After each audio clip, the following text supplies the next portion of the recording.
Halo saudara, dari Arlington, Virginia, saya Helby Yohanes dan tim VOA kembali hadir dengan serangkaian berita Amerika Serikat dalam segmen Sapa Dunia. Kami awali dengan Presiden Joe Biden yang menghadapi investigasi menyusul penemuan sejumlah dokumen rahasia di kediaman pribadinya dan kantor lamanya. Beberapa dokumen tersebut merupakan dokumen rahasia pada saat Biden menjabat sebagai wakil presiden di era Presiden Barack Obama. Gedung Putih selama sepekan harus merespons penemuan sejumlah dokumen dengan penanda rahasia dari era pemerintahan Obama-Biden di rumah dan kantor wadah pemikir Biden. Sementara Presiden Biden menyebut tak ada informasi sensitif dalam dokumen yang ditemukan. We're fully cooperating, looking forward to getting this resolved quickly. I think you're going to find there's nothing there. I have no regrets. I'm following what the lawyers have told me they want me to do. It's exactly what we're doing. There's no there. Dokumen-dokumen dengan penanda rahasia ini ditemukan pada tanggal 2 November, beberapa hari jelang pemilihan paruh waktu. Partai Republik menuduh Biden dan Partai Demokrat menerapkan standar ganda dalam penanganan isu ini. He criticized President Trump. Did he utilize the Justice Department to raid President Trump? Did you think that was right? They knew this has happened to President Biden before the election, but they kept it a secret from the American public. Menurut pengamat, kesalahan penanganan dokumen adalah hal yang lazim di negara di mana jutaan pejabat punya izin akses ke dokumen rahasia. Pelanggaran ini biasanya ditangani secara administratif. The legal liability exposure to President Biden is slim to none so long as the facts don't change. It's messaging that is really the most important now.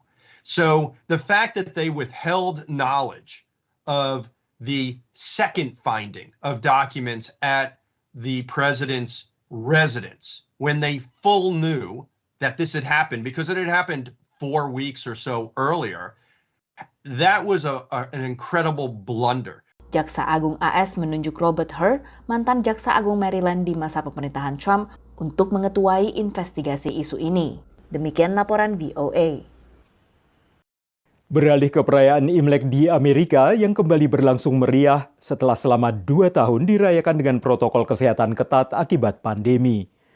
Bersamaan dengan pergantian tahun Tionghoa ini, warga diaspora Vietnam juga merayakan tahun baru mereka yang dikenal sebagai Tet Nguyên Đán, yang kali ini juga berlangsung meriah meski agak terusik oleh tingginya laju inflasi. Kue-kue tradisional merupakan salah satu kekhasan perayaan Tet, Tahun Baru Imlek bagi warga keturunan Vietnam. Sesibuk apapun, banyak keluarga di Amerika selalu menyiapkan hidangan tradisional, pelipur rindu kampung halaman. Dạ, tại vì có bánh chưng nấu bánh chưng bằng lửa củi mà, nên tụi nhỏ rất là thích, cũng học được của bà nội.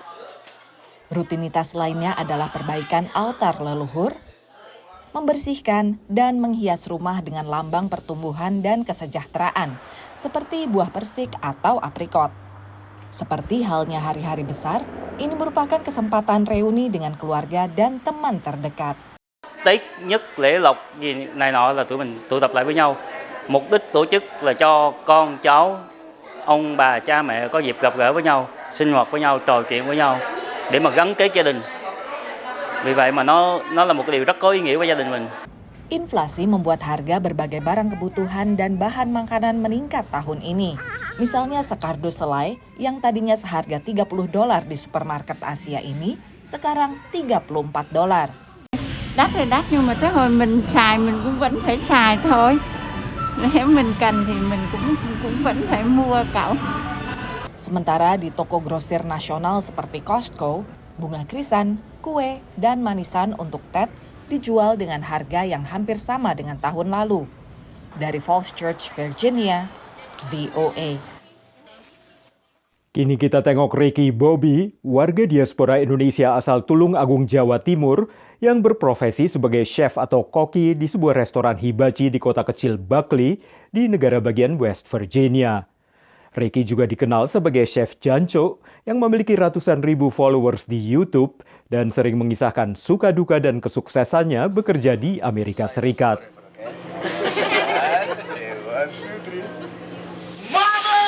Bermain api, melucu, bercanda, atau bernyanyi sambil memetik ukulele. Dan Chef Ricky Bobby melakukan semua atraksi itu sambil memasak nasi goreng atau steak. Customer di grill itu, makanan itu 50%.